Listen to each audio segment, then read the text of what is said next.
പൊട്ടക്കണ്ണൻ ആനയെ തൊട്ട് വിശകലനം ചെയ്തതുപോലെയാണ് അദ്ദേഹത്തിന്റെ ഇന്നത്തെ പ്രകടനം. നമ്മുടെ നാട്ടിൽ വേറൊരുണ്ട്, ആരുടെ കൈ പൂമാല കിട്ടുന്ന അത് അൺപാർലമെന്ററിയാണോ? കുരങ്ങിന്റെ കൈ പൂമാല കിട്ടി എന്ന് പറയുന്നത് അത് അൺപാർലമെന്ററി ആണെങ്കിൽ കുരങ്ങിന്റെ കയ്യിൽ പൂമാല കിട്ടിയതുപോലെയാണ് ഇന്ന് ഈ സ്റ്റാൻഡിംഗ് കമ്മിറ്റിയുടെ ആളുകൾ. 397 കോടി രൂപ നീക്കി വച്ചിട്ടുള്ള വൻപൻ പരിപാടികളാണ് അതിൽ പറഞ്ഞിട്ടുള്ളത്. വലിയ വികാരത്തോടെ മൈക്ക് പൊട്ടുന്ന രീതിയിൽ വലിയ സൗണ്ടോടെ പൊട്ടത്തരം വിളിച്ചു പറഞ്ഞാൽ അത് പൊട്ടത്തരമായിട്ട് തന്നെ ഇരിക്കും എന്നെൻ്റെ പ്രിയപ്പെട്ട സുഹൃത്തുക്കളോട് ഞാൻ പറയുകയാണ്. താങ്കൾ MLA ആയിരുന്നു, അതുപോലെ തന്നെ താങ്കൾ ഒരു പക്ഷേ മന്ത്രി വരെ ആകുമെന്ന് ഞാൻ പ്രതീക്ഷിച്ചു. ഇപ്പോഴത് നടക്കില്ലെന്ന് എനിക്കറിയാം. ഇപ്പോൾ BJP ആണ് അധികാരത്തിൽ വരാൻ പോകുന്നത്. തീർച്ചയായിട്ടും അത്തരത്തിലുള്ള ഒരാളിന്റെ വായിൽ നിന്ന് ഇത്തരത്തിലുള്ള പരാമർശം കേട്ടതിൽ വളരെയധികം ദുഃഖമുണ്ട് സാർ. ഒരു സ്ത്രീ അവർ മറുപടി പറയാതെ ചാടിക്കേറി പുരുഷന്മാർ തന്നെ മറുപടി പറയുന്നുള്ള ആ ഒരു മേൽക്കോയ്മയും ആ പുരുഷാധിപത്യവും ആദ്യം ഉണ്ടാകണമെന്ന് പറയുകയാണ്. എന്താ ഡെപ്യൂട്ടി മേയർ ആശാനാഥിന് ഈ മറുപടി പറയാൻ പറ്റത്തില്ല എന്നാണ് നിങ്ങൾ പറയുന്നത്? ആ ടോയ്ലറ്റ് പേപ്പറിന്റെ വില പോലും ഞാൻ ഈ ബഡ്ജറ്റിനെ വിലയിരുത്തുന്നില്ല, അല്ലേ? വിലയിരുത്തുന്നില്ല, അടുക്കുന്നില്ല എന്നാണ് അദ്ദേഹം പറഞ്ഞത്.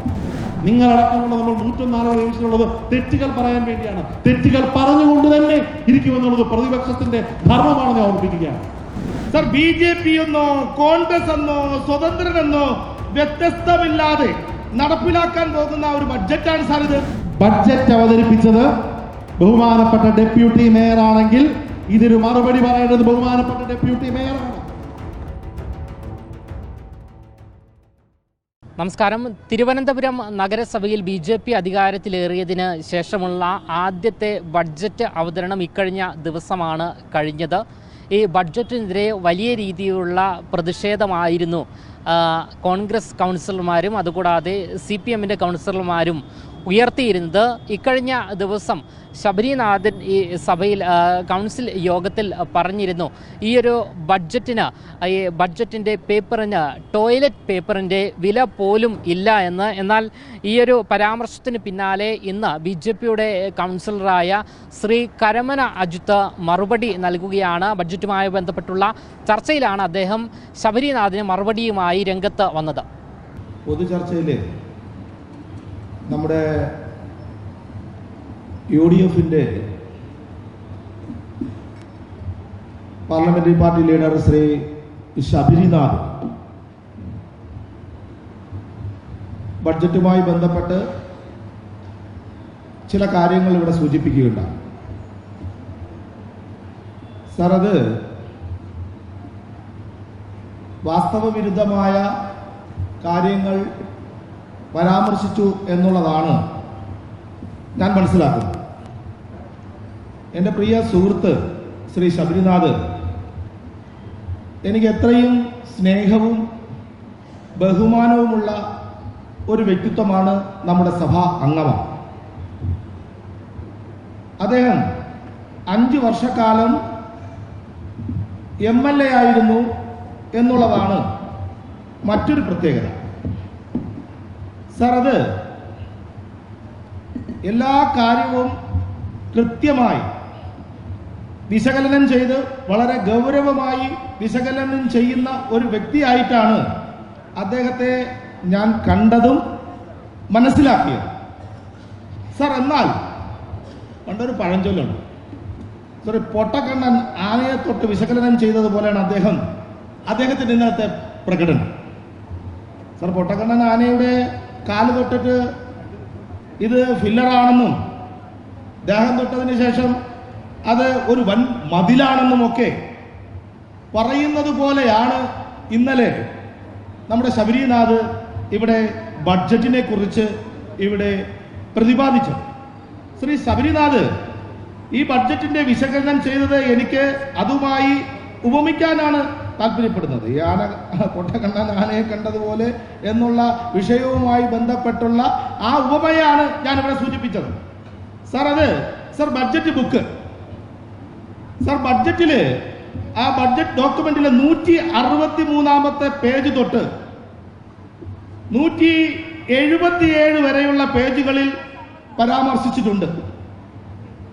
സാർ അത് 397 കോടി രൂപ നീക്കിവച്ചിട്ടുള്ള വൻപൻ പരിപാടികളാണ് അതിൽ പറഞ്ഞിട്ടുള്ളത്. വൻപൻ പ്രോജക്റ്റുകളാണ് അതിൽ പറഞ്ഞിട്ടുള്ളത്. അദ്ദേഹം ശ്രദ്ധിച്ചിട്ടില്ല എന്ന് എനിക്ക് തോന്നുന്നു.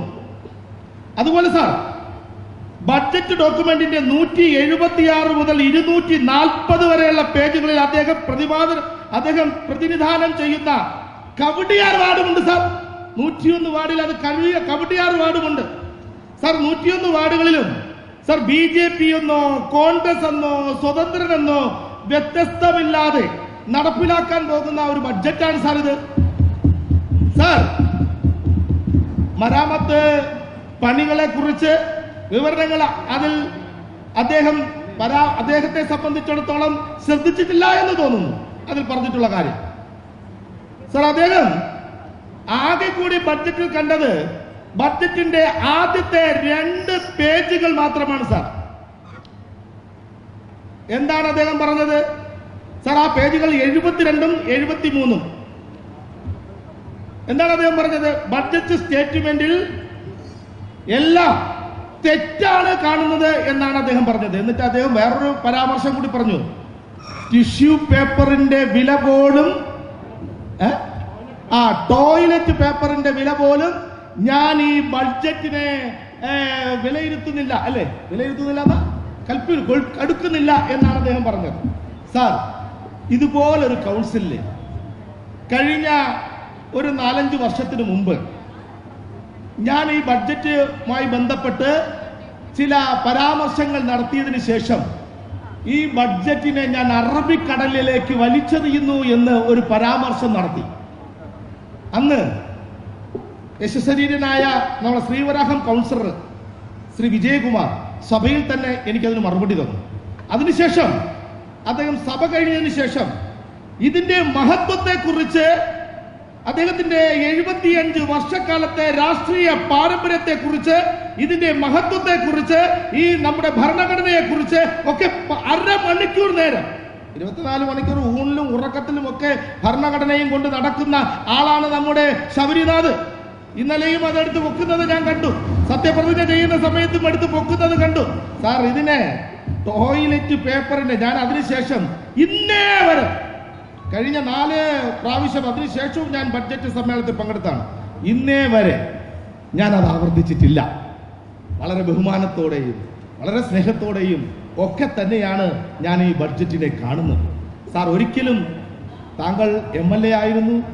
അതുപോലെ തന്നെ താങ്കൾ ഒരു പക്ഷേ മന്ത്രി വരെ ആകുമെന്ന് ഞാൻ പ്രതീക്ഷിച്ചു. ഇപ്പോഴത് നടക്കില്ലെന്ന് എനിക്കറിയാം. ഇപ്പൊ BJP ആണ് അധികാരത്തിൽ വരാൻ പോകുന്നത്.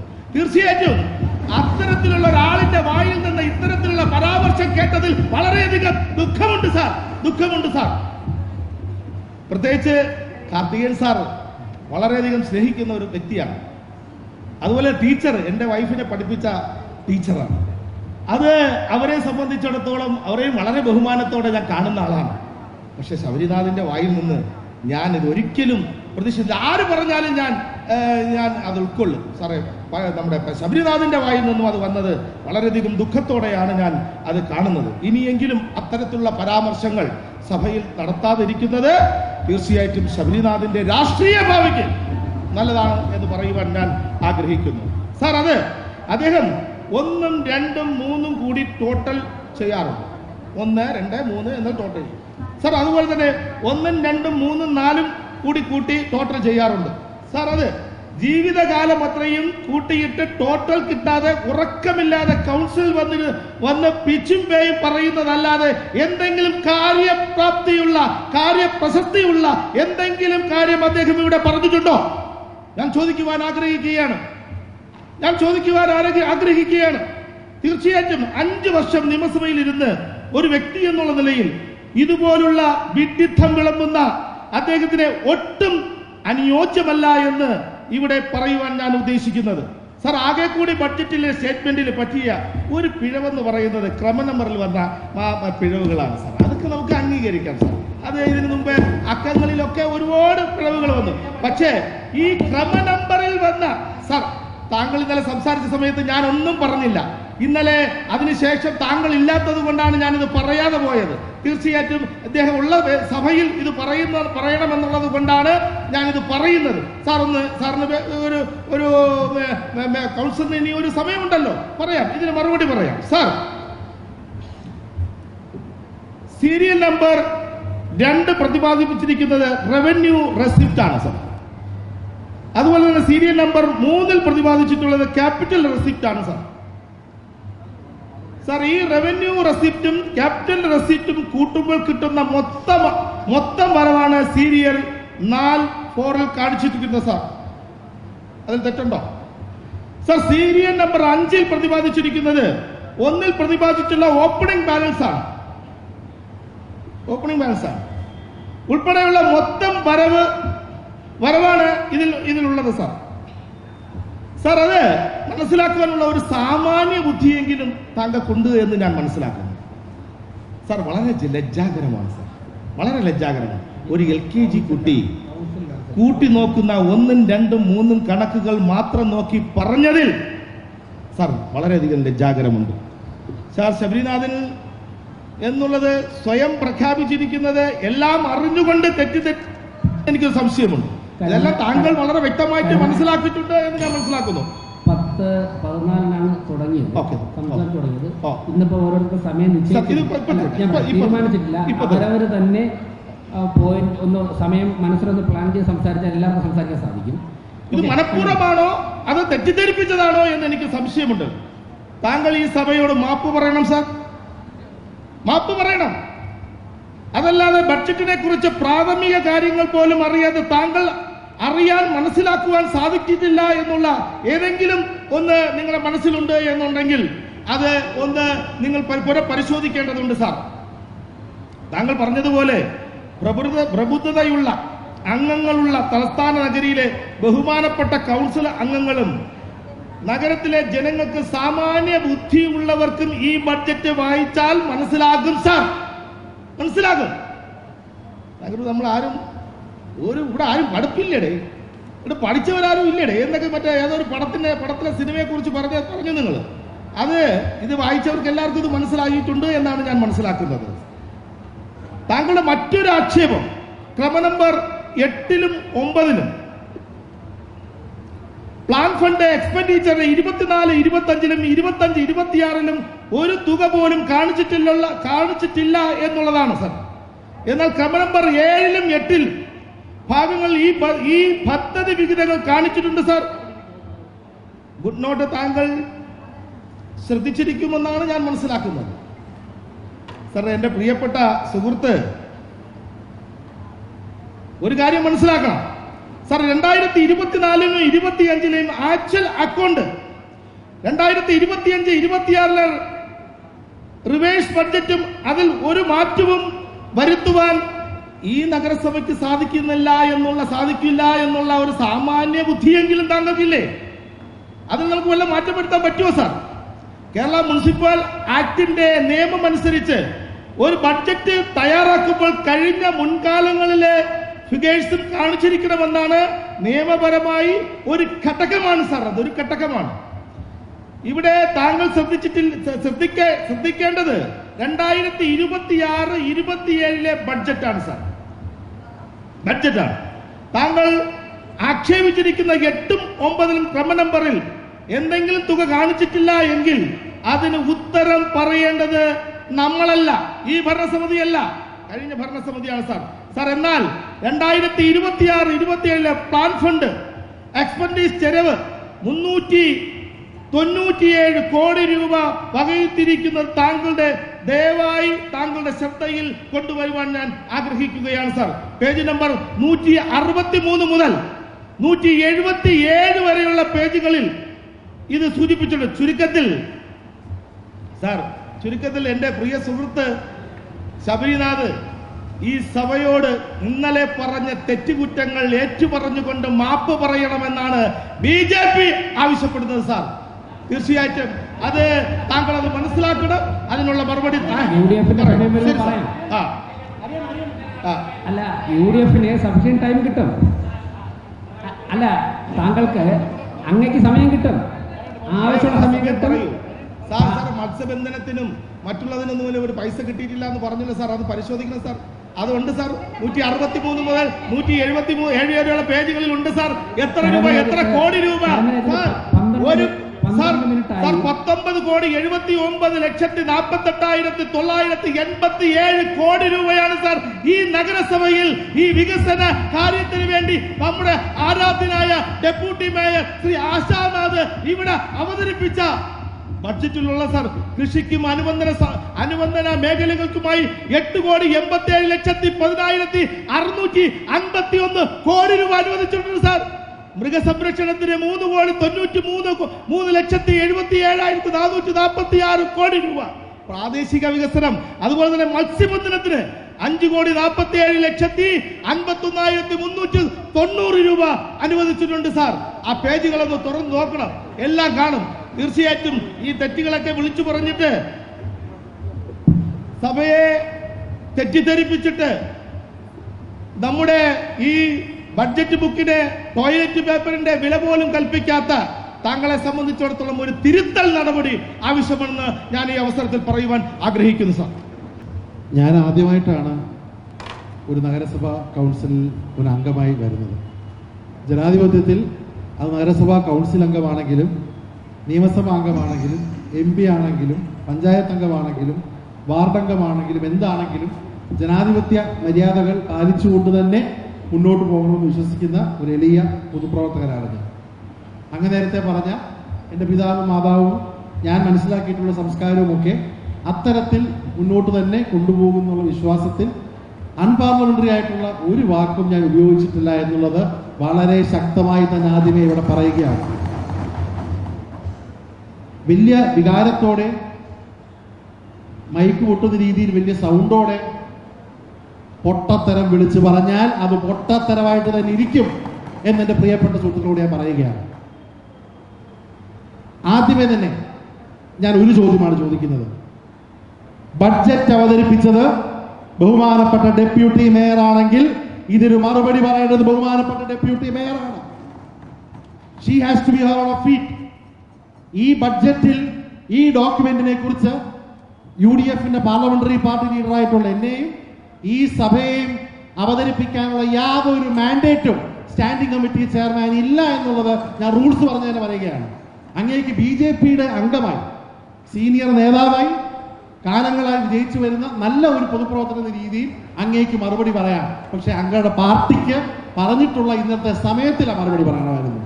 അല്ലാതെ മേയർ പറയേണ്ട സ്ഥലത്ത് അങ്ങയുടെ അത്രയും പരിചയമുള്ള വളരെ പരിചയസമ്പന്നയായിട്ടുള്ള ഒരു സ്ത്രീ അവർ മറുപടി പറയാതെ ചാടിക്കേറി പുരുഷന്മാർ തന്നെ മറുപടി പറയുന്നുള്ള ആ ഒരു മേൽക്കോയ്മയും ആ പുരുഷാധിപത്യവും ആദ്യം ഉണ്ടാകണമെന്ന് പറയുകയാണ്.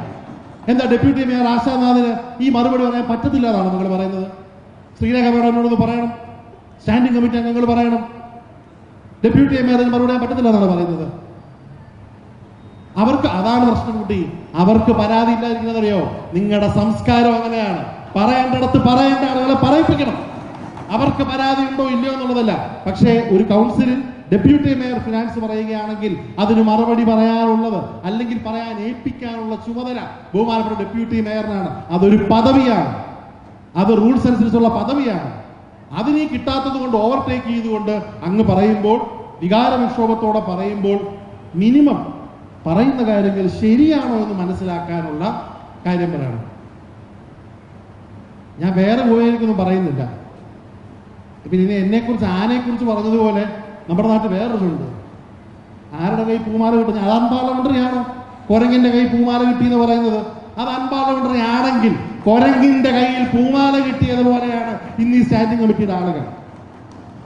അങ്ങ് പറഞ്ഞ ഈ കാര്യങ്ങളൊക്കെ ഞാൻ അംഗീകരിച്ചാലും അങ്ങ് പ്രസംഗം തുടങ്ങിയപ്പോൾ അങ്ങയുടെ മേയർ എന്താ പറയാ സഭയുടെ അധ്യക്ഷനായിരിക്കുന്ന ഈ കൗൺസിലിൽ ഞാൻ ഇന്നലെ പറഞ്ഞ വിഷയങ്ങളെ ആസ്പദമാക്കി ഒരു തിരുത്ത് കൊണ്ടുവന്നിട്ടുണ്ടെങ്കിൽ ഞാൻ അഭിമാനത്തോടെ പറയുകയാണ്, UDFന് വേണ്ടി ഞാൻ പറഞ്ഞതുകൊണ്ടും ഉന്നയിച്ചത് കൊണ്ടാണ് ഈ തിരുത്ത് വന്നിരിക്കുന്നത്.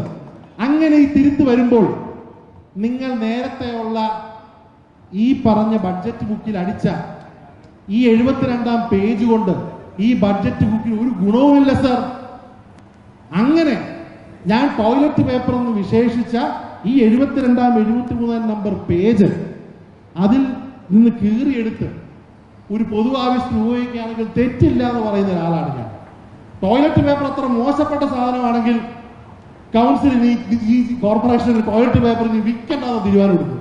അത്ര മോശപ്പെട്ട സാധനമാണ്. നിങ്ങൾ ബീഫ് വിൽക്കണ്ടെന്ന് പറയുന്ന പോലെ പല സ്ഥലങ്ങളിൽ പറയുന്നത് ടോയ്ലറ്റ് പേപ്പർ വേണ്ടെന്നുള്ള പറ, അത്ര മോശപ്പെട്ട സാധനമാണ്. ആദ്യം ഇനി ഞാൻ കണക്കിലേക്ക് വരാം. കേവലം 1+2+3 എന്നുള്ള കണക്കല്ല ഞാൻ പറഞ്ഞത്. നിങ്ങൾ പറഞ്ഞല്ലേ ഏതൊരു LKG കുട്ടിക്ക് മനസ്സിലാവുന്നത്. ഞാൻ നിങ്ങളടക്കം പ്രതിനിധാനം ചെയ്തത് 10-15 ലക്ഷം തിരുവനന്തപുരത്തെ സാധാരണക്കാരുടെ ആളുകളാണ്. അതിൽ വിദ്യാഭ്യാസമില്ലാത്ത ആളുകളുണ്ട്, അതിൽ ഏറ്റവും പിന്നോക്കമാകാത്ത ആളുകളുണ്ട്, മത്സ്യവിഭാഗത്തിലെ ആളുകളുണ്ട്, അത് സാധാരണക്കാരുണ്ട്, വിദ്യാഭ്യാസം ഉള്ളവരുണ്ട്, ഇല്ലാത്തവരുണ്ട്. ഏറ്റവും കൂടുതൽ വിദ്യാഭ്യാസമുള്ള ആളുകൾക്ക് പോലും സാമ്പത്തിക വിദ്യാഭ്യാസം ഇല്ലാത്ത ഒരു നാട്ടിൽ നിങ്ങളെ വിശ്വസിച്ചുകൊണ്ട്, നമ്മളെ വിശ്വസിച്ചുകൊണ്ട് ഈ കോർപ്പറേഷന്റെ ഭരണം നിങ്ങളെ ഏൽപ്പിക്കുമ്പോൾ അതിൽ അടിച്ചു വന്നിരിക്കുന്ന പേപ്പറിൽ ഒരു എറർ ഉണ്ടാവാൻ പാടില്ല സർ. അത് കേവലം സീരിയൽ നമ്പറിന്റെ എറർ ആണെങ്കിലും അതൊരു വലിയ തെറ്റാണ്. കാരണം നിങ്ങൾ ഒരു എറർ പ്രിന്റ് ചെയ്യുന്നതോടെ ഈ കേരളത്തിൽ ഈ കോർപ്പറേഷനിലെ ആളുകളോട് നിങ്ങൾ മാപ്പ് പറയേണ്ടതാണ്. മാപ്പ് പറയേണ്ടത് ശബരിനാഥനോ UDF അല്ല. ഈ പേപ്പർ നൽകിക്കൊണ്ട് മാപ്പ് പറഞ്ഞിരിക്കുന്നത് ഇവിടുത്തെ ബിജെപിയുടെ ഭരണസമിതിയാണ്. എന്തായാലും വിവരവും വിദ്യാഭ്യാസമുള്ള ആളുകൾ നിങ്ങളുടെ പാർട്ടിയിൽ ഇല്ലേ എന്ന സന്തോഷത്തിൽ അറിയാൻ മാറ്റുന്നു. ഇതിന് 1-ാം പേജ് കണ്ടപ്പം നിങ്ങളുടെ കൂട്ടത്തിൽ വിവര വിദ്യാഭ്യാസ ആളുകൾ ഉണ്ട് എന്നുള്ളത് ഞാൻ മനസ്സിലാക്കി. ഞാൻ ഒരു പാർട്ടിയെ കുറ്റം പറയുകയല്ല. നിങ്ങളൊന്ന് ആലോചിച്ച് നോക്കൂ, നാളെ ഈ തെറ്റ് ഞാൻ പറഞ്ഞില്ലായിരുന്നെങ്കിൽ നിങ്ങളുടെ ബഡ്ജറ്റിൽ അടിച്ചിട്ടുള്ള 1, 2, 3, 4 ചേർത്തുകൊണ്ട് പദ്ധതി കൊണ്ട് വിലപ്പാവത്തില്ലേ? ഇത് താഴെ തട്ടിലേക്ക് പോകുമ്പോൾ, വാർഡിലേക്ക് പോകുമ്പോൾ, സോണിലേക്ക് പോകുമ്പോൾ ഇതനുസരിച്ച് കണക്ക് വരുമ്പോൾ തെറ്റുണ്ടാവത്തില്ലേ? അപ്പൊ നിങ്ങൾ എവിടെ പോയി പറയും 1, 2, 3, 4 എന്നുള്ളത്? അവിടെ 1, 2, 3, 4 സീരിയൽ നമ്പറൊക്കെ ഉള്ള കാര്യങ്ങൾ നിങ്ങളുടെ റവന്യൂ റെസീറ്റ്സും ക്യാപിറ്റൽ റെസീറ്റ്സും ടോട്ടൽ റെസീറ്റ്സും ഗ്രാൻഡ് റെസീറ്റ് ടോട്ടൽ റെസീറ്റ്സും ഒക്കെ തെറ്റാണെന്ന് പറയാൻ വേണ്ടിയാണ് നേരത്തെ പറഞ്ഞ കവടിയാർ വാർഡിൽ നിങ്ങൾ ലോകത്തുള്ള എല്ലാ പൈസ ഇറക്കിയിട്ട് ജനങ്ങളെ വിജയിപ്പിച്ചത്. അതിനുവേണ്ടി കൂടെയാണ് ഞാൻ വിശ്വസിക്കുന്നത്. എന്നെ മാത്രമല്ല, നിങ്ങളടക്കമുള്ള നമ്മൾ 104 നിയമിച്ചിട്ടുള്ളത് തെറ്റുകൾ പറയാൻ വേണ്ടിയാണ്. തെറ്റുകൾ പറഞ്ഞുകൊണ്ട് തന്നെ ഇരിക്കുമെന്നുള്ളത് പ്രതിപക്ഷത്തിന്റെ ധർമ്മമാണെന്ന് ഞാൻ ഓർമ്മിപ്പിക്കുകയാണ്. അത്ര നിഷ്കളങ്കമായിട്ടൊരു തെറ്റായിരുന്നെങ്കിൽ, വെറും സീരിയൽ നമ്പറിന്റെ പ്രശ്നമായിരുന്നെങ്കിൽ ഈ പേപ്പർ കൊണ്ടുവരേണ്ട ആവശ്യമില്ലല്ലോ, ഇത്രയും പേപ്പർ വേസ്റ്റ് ആക്കേണ്ട ആവശ്യമില്ലല്ലോ. അപ്പോൾ ഒരു ഭാഗത്ത് നിന്ന് ഒരുപക്ഷെ കൂടുതൽ വ്യഗ്രതയിൽ ബഹുമാനപ്പെട്ട ഡെപ്യൂട്ടി മേയർ ബഡ്ജറ്റ് അവതരിപ്പിച്ച വ്യക്തി പോലും അറിയാതെ അങ്ങ് മൈക്കെടുത്തപ്പോൾ ബഡ്ജറ്റ് അവതരിപ്പിച്ച ആളുകൾ ഒരല്പം ബോധത്തോടെ തിരുത്തിയതിന് ബഡ്ജറ്റ് അവതരിപ്പിച്ച ആളുകളെ, കോർപ്പറേഷനെ ഞാൻ 1-ാം പേജിന് വേണ്ടി ഞാൻ അഭിനന്ദിക്കുകയാണ്. ഇനി 2-ാമത്തെ പേജ്, ഞാനിത് ഈ കൂടുതൽ ടെക്നിക്കലായിട്ട് പോകണ്ടെന്ന് വിചാരിച്ചതാണ്. ഇനി കൊണ്ട് ഇറക്കിയാൽ പിന്നെ ശശികല ഇറങ്ങി വന്നേ പറ്റൂ. നിങ്ങൾ പറഞ്ഞു പ്ലാൻ ഫണ്ട് എക്സ്പെൻഡിച്ചർ കഴിഞ്ഞ് ഈ 9-ാം വിഷയത്തിൽ 2024-25 25-26 സ്റ്റാർ ഇട്ടത് നിങ്ങളുടെ കുറ്റമല്ല. എനിക്കൊരൊറ്റ കാര്യം പറഞ്ഞാൽ മതി. നിങ്ങൾ 148-ാം പേജ് വരുന്നതിന് മുമ്പ് 142 എന്നുള്ള ഒരു പേജിലേക്ക് നിങ്ങൾ പോകണം. അങ്ങ് പറഞ്ഞു ഞാൻ ഈ ഒരു പേജ് മാത്രം പഠിച്ചാൽ വന്നതെന്നുള്ളത്. അത്യാവശ്യം കഷ്ടപ്പെട്ട് വായിച്ചിട്ടാണ് ഞാനും വന്നത്. 142-ാം പേജിൽ ക്യാപിറ്റൽ എക്സ്പെൻഡിച്ചറിന്റെ കണക്ക് വരുന്നതിന് മുമ്പുള്ള ടോട്ടൽ റവന്യൂ എക്സ്പെൻഡിച്ചറിൽ നിങ്ങൾ ആക്ച്വൽസ് ഫോർ ദ ഇയർ 2024-25 930 കോടിയും revise budget for the year 25-26 1121 കോടിയും ബഡ്ജറ്റ് ഫോർ ദ ഇയറിന് 1130 കോടി എന്നൊരു കണക്ക് നിങ്ങൾ പറയുന്നുണ്ട്. എന്റെ ചോദ്യം, അതിനുശേഷമുള്ള നിങ്ങളുടെ ക്യാപിറ്റൽ എക്സ്പെൻഡിച്ചറിൽ നിങ്ങൾ പറയുന്ന കണക്ക് അതിനടുത്ത പേജിൽ 400 കോടിയും പിന്നെ 630 കോടിയും പിന്നെ 726 കോടിയും. അങ്ങ് പറഞ്ഞത് പ്ലാൻ ഫണ്ട് എക്സ്പെൻഡിച്ചർ അടുത്ത വർഷത്തെ ബഡ്ജറ്റിന് വേണ്ടി ആയതുകൊണ്ട് അങ്ങ് കവടിയാർ വാർഡ് അടക്കമുള്ള വാർഡുകൾക്ക് വേണ്ടി ഏകദേശം 397 കോടിയുടെ ഫണ്ട് അനുവദിച്ചിട്ടുണ്ടെന്ന് പറഞ്ഞു. എന്റെ ചോദ്യം, ആ 397 മുകളിലുള്ള 676 നിങ്ങൾ കണക്ക് കൂട്ടിയപ്പോൾ ആ 397 ഇല്ലേ എന്നുള്ളതാണ് ചോദ്യം. അത് ബഡ്ജറ്റിൽ ഇല്ലാതെ കേസ് വന്നിട്ട് ബഡ്ജറ്റ് വരത്തുള്ളെങ്കിൽ അപ്പോൾ ഞാൻ അസ്യൂം ചെയ്യേണ്ടത് നിങ്ങളുടെ 726 നിങ്ങൾ 630 കോടിയെ ഇപ്പൊ ഒരു 400 കോടിയേ ഉള്ളൂ. അതിനെ നിങ്ങൾ 730 കോടി 330 കോടി 10-27 തുടങ്ങിയത്. ഓക്കെ, അപ്പോ അല്ല സമയം എടുക്കുന്നതിൽ ബുദ്ധിമുട്ടില്ല. ഇനിയും അടുത്ത റൗണ്ടിൽ വേണമെങ്കിൽ സംസാരിക്കാം. ഞാൻ ക്ലോസ് ചെയ്യാണ്. അപ്പൊ എന്തായാലും ഞാൻ പറഞ്ഞല്ലോ, ഞാനത് പറഞ്ഞതിന്റെ കാര്യം, ഈ വിഷയമടക്കം പറഞ്ഞതിന്റെ കാര്യം, നമുക്ക് എല്ലാവർക്കും കൗൺസിലിൽ വരുന്ന എല്ലാവർക്കും അത് ഫിനാൻഷ്യൽ വിദ്യാഭ്യാസം ഇല്ലാത്ത ആളുകളാണെങ്കിൽ ബേസിക് ആയിട്ടുള്ള ഫിനാൻഷ്യൽ വിദ്യാഭ്യാസം ഉണ്ടാകണം. ഞാൻ ഈ അവസരത്തിൽ ഞാൻ ബഹുമാനപ്പെട്ട മേയറോട് റിക്വസ്റ്റ് ചെയ്യുകയാണ്. നമ്മൾ UDF പാർലമെന്ററി പാർട്ടി ചെയ്തൊരു കാര്യമാണ്, ഈ ബഡ്ജറ്റ് കഴിഞ്ഞിട്ട് ഈ ബഡ്ജറ്റ് എന്താണെന്ന് പഠിപ്പിക്കുവാൻ നമ്മൾ പാർട്ടി ഒരാളെ ചുമതലപ്പെടുത്തി. അതുപോലെ ഈ 101 കൗൺസിലേഴ്സിന് വേണ്ടി ബഡ്ജറ്റ് കഴിഞ്ഞിട്ട് ബഡ്ജറ്റ് മനസ്സിലാക്കിക്കുവാനുള്ള ഒരു സെഷൻ കൂടി വെക്കുകയാണെങ്കിൽ കോർപ്പറേഷൻ നല്ലതായിരിക്കും എന്നുള്ള ഒരു പോസിറ്റീവായിട്ടുള്ള ഒരു കാര്യം ഞാൻ പറയുകയാണ്. അപ്പോൾ എന്തായാലും ഈ ഒരു ഷീറ്റിൽ അങ്ങ് പറഞ്ഞ കണക്കുകളല്ല, ഇതിൽ കണക്കുകളിൽ വലിയ വ്യത്യാസങ്ങളുണ്ട്. ഇത് കേവലം ഒരു സീരിയൽ നമ്പറിങ്ങിന്റെ പ്രശ്നം മാത്രമല്ല, അഥവാ അത് കേവലം ഒരു സീരിയൽ നമ്പറിങ്ങിന്റെ പ്രശ്നം മാത്രമാണോ എന്നുള്ള വിഷയമാണെങ്കിൽ പോലും അത് ഏതൊരു രേഖയും ഏതൊരു ഡോക്യുമെന്റിലും തെറ്റില്ലാതിരിക്കണമെന്ന് മനസ്സിലാക്കേണ്ട ഒരു കാര്യമാണ്. പിന്നെ ഞാൻ കൂടുതൽ രാഷ്ട്രീയവും ആരിനെ എങ്ങോട്ട് പോകുന്നു നമുക്ക് ആർക്കും അറിയാത്ത ഒരു കാര്യമാണ്, അതിലേക്കൊന്നും ഞാൻ കടക്കുന്നില്ല. എന്തായാലും ഒരു കാര്യത്തിന് സന്തോഷമുണ്ട്, ഇവിടുത്തെ മുഖ്യ പ്രതിപക്ഷമായി UDFനെ അംഗീകരിച്ചതിനുള്ള നന്ദി നിങ്ങളോട് പറയുകയാണ്. നിങ്ങൾ ഭയക്കുന്നത് നമ്മളെയാണ്. ഈ പറഞ്ഞ 16 വനിതകളും നമ്മൾ 4 പുരുഷന്മാരുമുള്ള UDFകാരെയാണ് നിങ്ങൾ ഭരിക്കുന്നതെന്നുള്ള ഒരു രാഷ്ട്രീയ പോയിന്റോട് നിങ്ങൾ പറഞ്ഞു തന്നിട്ടുണ്ട്. കാരണം ഇവിടുത്തെ എല്ലാ വിഷയങ്ങളിലും, ഇവിടെ നിങ്ങളുടെ ശ്മശാനത്തിൽ ഹിന്ദുമതത്തിന്റെ വലിയ വിശ്വാസികളുടെ സംരക്ഷണമാണ് നിങ്ങൾ. അവിടുത്തെ ശ്മശാനത്തിൽ ഇവർക്കും പ്രശ്നമുണ്ട്. ഇവരുടെ സമയത്ത് ശ്മശാനത്തിൽ മെയിൻ്റനൻസ് വർക്ക് നടക്കാത്തത് കൊണ്ട് അതിനുശേഷം നിങ്ങളുടെ സമയത്ത് ആ ശ്മശാനം കാണുവാൻ നമ്മൾ പോയി, ഹരിചേട്ടനും ഞാനും നമ്മൾ എല്ലാവരും കൂടെ പോയി. ആ ശ്മശാനത്തിൽ ചെന്നപ്പോൾ അവിടെ ഇലക്ട്രിക് അല്ലാത്ത പരമ്പരാഗത രീതിയിൽ അവിടെ ദഹിപ്പിക്കുന്നിടത്ത് ആ ബോഡി ദഹിപ്പിക്കുന്ന സ്ഥലത്ത് അകത്തു ഡെയിലി ഓടിക്കൊണ്ടിരിക്കുകയാണ് സാർ. വലിയ ഹിന്ദുമത സംരക്ഷകർ ഇരിക്കുകയാണ് ഇവിടെ. ഞാനവിടെ ചോദിച്ചു, പറയുകയാണ്, സാറെ കുടുംബത്തിലെ ആളുകൾ മരണം കഴിഞ്ഞാൽ നമ്മളവിടെ ബോഡി ചടങ്ങ് കഴിഞ്ഞിട്ട് ബോഡി ദഹിപ്പിച്ചു കഴിഞ്ഞ് ഒരു അരമണിക്കൂർ നമ്മളെല്ലാം പോകും. അതിനുശേഷം നമ്മൾ പിന്നെ ചിതാവസ്ഥ കൊടുക്കാനാണ് വരുന്നത്. എന്നോട് അവിടുത്തെ ഉദ്യോഗസ്ഥൻ പറഞ്ഞത് എന്താണെന്നറിയാമോ? കേട്ട് ഞാൻ ഞെട്ടിപ്പോയി. നമ്മുടെയൊക്കെ വേണ്ടപ്പെട്ട ആളുകളെ നമ്മൾ ചില ആളുകൾ, പല ആളുകൾ, പ്രത്യേകിച്ച് പഴയ ആളുകൾ ഇലക്ട്രിക് ഫർണസ് ഉപയോഗിക്കാതെ ബ്ലാസ്റ്റ് ഫർണസിൽ പോകാതെ അവർ പോകുന്നത് ഈ പറഞ്ഞ പഴയ ക്രിമിറ്റോറിയത്തിലാണ്. മിനി ശ്മശാനം എന്ന് പറയുന്ന 4 ദഹിപ്പിക്കുന്ന ശ്മശാനങ്ങൾ. ആ 4 ദഹിപ്പിക്കുന്ന ശ്മശാനങ്ങളിൽ 2 ദഹിപ്പിക്കുന്ന ശ്മശാനങ്ങൾ അടഞ്ഞിരിക്കുകയാണ്. അതിൽ തുറന്നിരിക്കുന്ന ശ്മശാനങ്ങളിൽ നിങ്ങൾ ഇൻഡോറും ഡൽഹിയിലും ഗോവയിൽ ടൂർ പോകുന്നവരും അവിടെ പോയി ടൂർ പോയി നോക്ക്. അവിടെ നമ്മൾ അവിടെ നിൽക്കുമ്പോൾ ആ ഇരുട്ടിൽ എലികൾ ഓടിക്കളിക്കുകയാണ്. പാവപ്പെട്ട ആളുകൾ മരണപ്പെട്ട് നിങ്ങൾ 1000-ഉം 1500 രൂപയും ഈ കോർപ്പറേഷൻ വാങ്ങിക്കുമ്പോൾ അവിടെ ദഹിപ്പിക്കുന്ന ആളുകൾ ദഹനത്തിന് ശേഷം ബന്ധുക്കൾ പോയി തിരികെ വരുമ്പോൾ അവർ ദഹിപ്പിക്കുന്ന മൃതദേഹങ്ങളുടെ, പാവനമായിട്ടുള്ള മൃതദേഹങ്ങളുടെ കത്തിക്കുന്ന സമയത്ത് ആ ചിതയെരിയുമ്പോൾ അതിന്റെ കൂടെ ഇഴജന്തുക്കളും എലികളും പോകുന്ന ഒരവസ്ഥ ഇവിടെ നിന്നുണ്ട്. അതിന് നമ്മൾ പൈസ വാങ്ങിക്കുകയല്ലേ? അപ്പോൾ അത്തരത്തിലുള്ള കാര്യങ്ങൾ അടക്കമുള്ള വിഷയങ്ങൾ ഇവിടെയുണ്ട്. ഞാൻ പറയേണ്ടതെന്ന് വിചാരിച്ചത്, പക്ഷെ നമ്മളിനി ശ്രദ്ധിച്ച് കൈകാര്യം ചെയ്യേണ്ട കാര്യങ്ങളാണ്. അപ്പോൾ അത്തരത്തിലുള്ള അസറ്റുകളിൽ നമുക്ക് മാറ്റം ഉണ്ടാകണം. നിങ്ങളതിൽ പുതിയ സംവിധാനങ്ങൾ ഉണ്ടാക്കണം. അത് നിങ്ങളുടെ കുറ്റം പൂർണ്ണമല്ല, ഇവരുടെയും കുറ്റമുണ്ട്. പക്ഷെ അത്തരത്തിലുള്ള കാര്യങ്ങൾ മനസ്സിലാക്കിക്കുവാനുള്ള ഉത്തരവാദിത്വം കൂടെ നമുക്കുണ്ട്. ഇവിടെ UDF, ഞാൻ രാഷ്ട്രീയം പറയുകയില്ല, ഈ വിഷയം വന്നപ്പോൾ ആദ്യം ഇവിടെ സമരം ചെയ്ത മുന്നണിയുടെ പേര് UDF എന്നാണ്. ഇവിടെ കുടിവെള്ളത്തിന്റെ വിഷയം വന്നു. നമ്മൾ പോയി സൂപ്രണ്ടിംഗ് എഞ്ചിനീയറെ അല്ല, നമ്മൾ ആദ്യം ബഹുമാനപ്പെട്ട മേയറോട് പറഞ്ഞു, മീറ്റിംഗ് വിളിക്കാൻ പറഞ്ഞു. മേയർ മീറ്റിംഗ് വിളിച്ചിട്ടും 1 ആഴ്ച കഴിഞ്ഞ് വെള്ളം വരാത്തത് കൊണ്ട് നമ്മുടെ UDFന്റെ കൗൺസിലർമാർ ചീഫ് എഞ്ചിനീയറിന്റെ അടുത്തേക്ക് പോയി. സദേൺ റീജിയൻ ചീഫ് എഞ്ചിനീയർ അടുത്ത് പോയി ആദ്യം സമരം ചെയ്ത് ഉറപ്പ് വാങ്ങിച്ച പാർട്ടിയുടെ പേര്, കോൺഗ്രസ് മുന്നണിയുടെ പേര് UDF എന്നുള്ളതാണ്.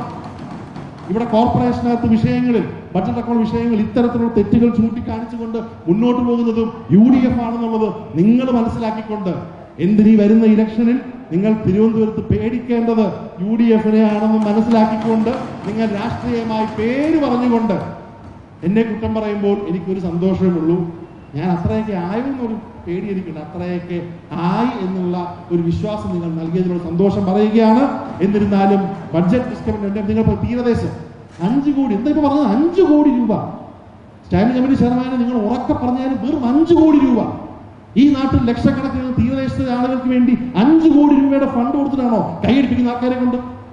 നിങ്ങൾ നിങ്ങളുടെ വാർഡിലുള്ള, ഞാൻ തെറ്റ് പറയുന്നത്, നിങ്ങളുടെ വാർഡിൽ ഫണ്ട് കൊടുക്കാം. നിങ്ങളുടെ ഏതോ വാർഡിലെ കളിസ്ഥലത്തിന് 10 കോടി രൂപ കൊടുത്തപ്പോൾ നിങ്ങൾ തന്നെ ആവേശത്തോടെ പറയുകയാണ്, ഈ ബഡ്ജറ്റ് പറയുമ്പോൾ 5 കോടി രൂപ മത്സ്യബന്ധന മേഖല കൊടുത്തു എന്നുള്ളത്.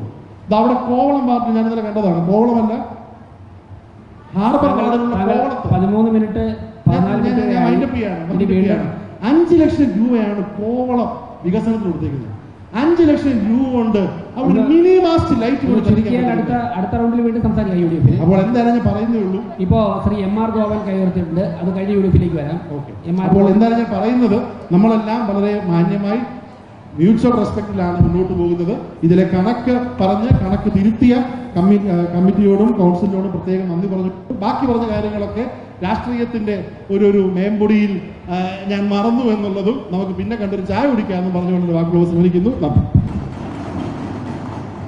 എന്തായാലും ബഡ്ജറ്റുമായി ബന്ധപ്പെട്ടുള്ള ചർച്ചയിൽ തീപ്പൊരി വാഗ്വാദങ്ങളാണ് ഉണ്ടായിക്കൊണ്ടിരിക്കുന്നത്. വരും ദിവസങ്ങളിലും ഈ ഒരു ബഡ്ജറ്റുമായി ബന്ധപ്പെട്ടുള്ള കൂടുതൽ ചർച്ചകൾ ഉണ്ടാകും എന്നാണ് പ്രതിപക്ഷത്തുള്ള കൗൺസിലർമാർ നൽകുന്ന സൂചന. ക്യാമറമാൻ അഖിൽ അശോകിനൊപ്പം അമൽ രുദ്ര, മറുനാടൻ മലയാളി, തിരുവനന്തപുരം.